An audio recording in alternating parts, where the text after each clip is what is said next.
The Mysterious School, adapted by Ian Bond.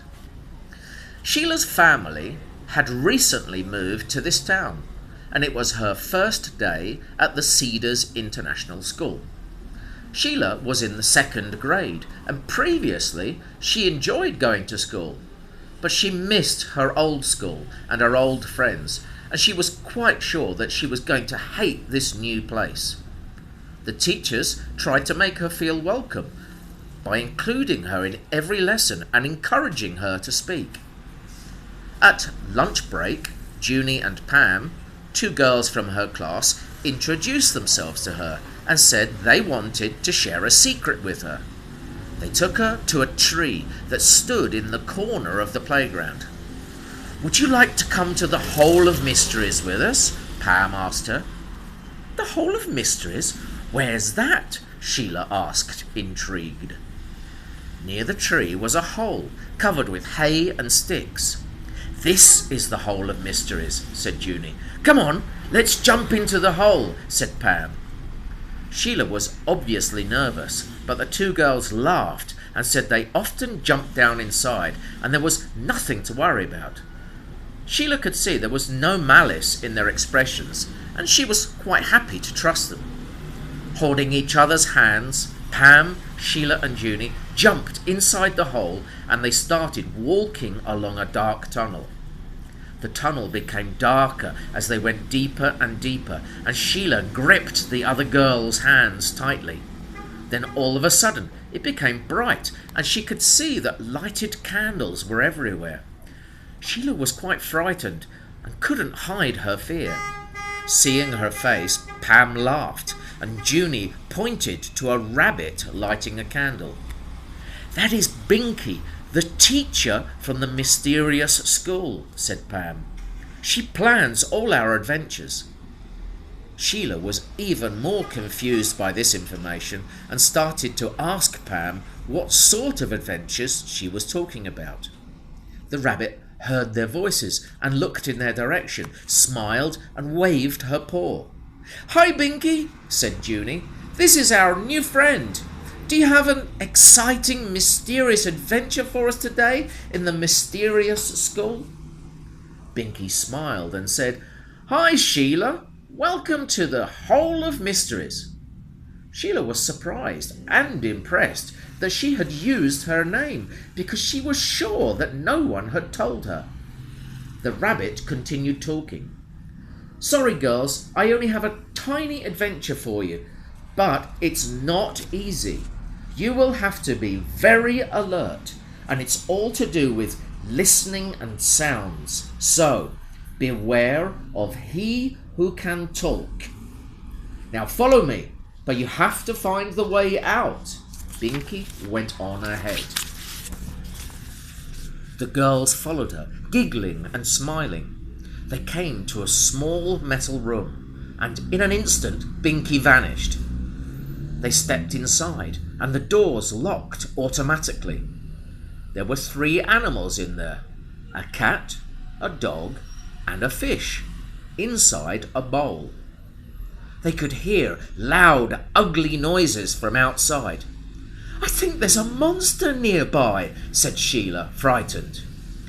"We have to get the help of these animals to get out," whispered Junie. "Or else we will have to stay here forever," added Pam. "How do we do that?" asked Sheila, feeling quite nervous. "Let's think hard," said Junie, and the 3 girls were silent for a moment. "I think I know," said Pam, getting the other 2's attention. "Remember, Binky told us to beware of he who can talk.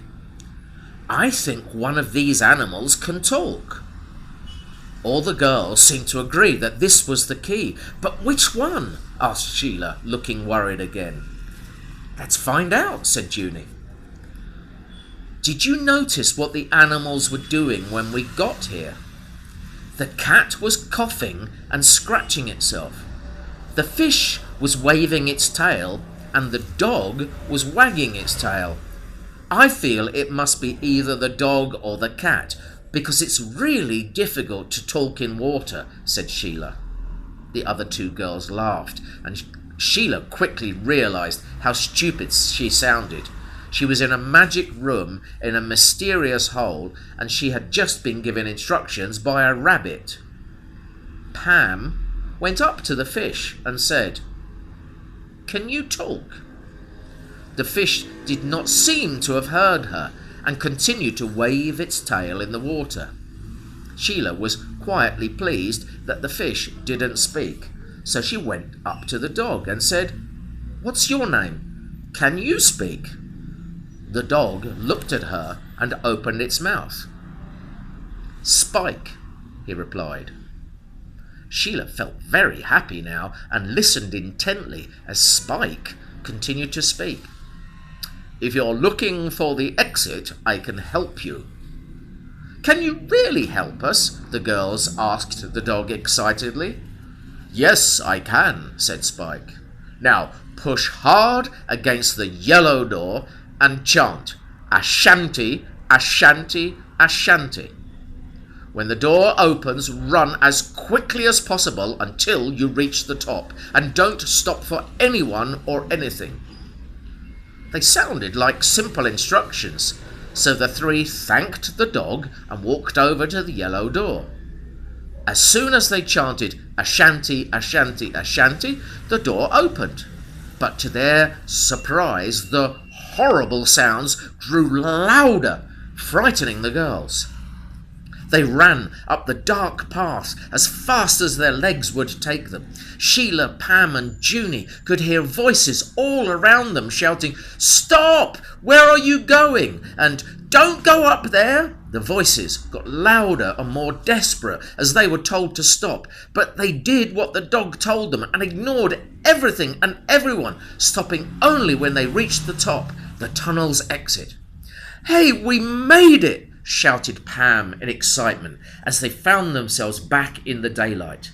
They turned around together to see where they were, and there in front of them was a huge monster who bent down, opened his mouth, and ate all three of them at once.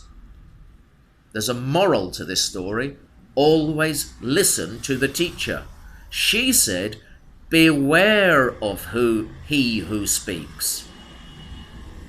Thank you for listening. Bye-bye.